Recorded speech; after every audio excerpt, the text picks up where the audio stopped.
ওই শুটকি মাছ লাইভে খেতে পাবো না, এই গন্ধই সহ্য হয় না।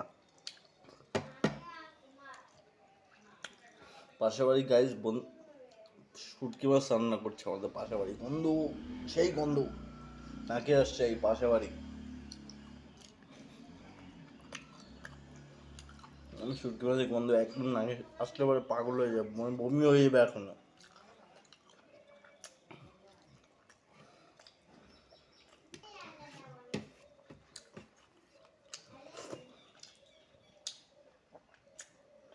অনেকে শুটকি মাছ খেতে ভালোবাসেন, আমি পাই না গো।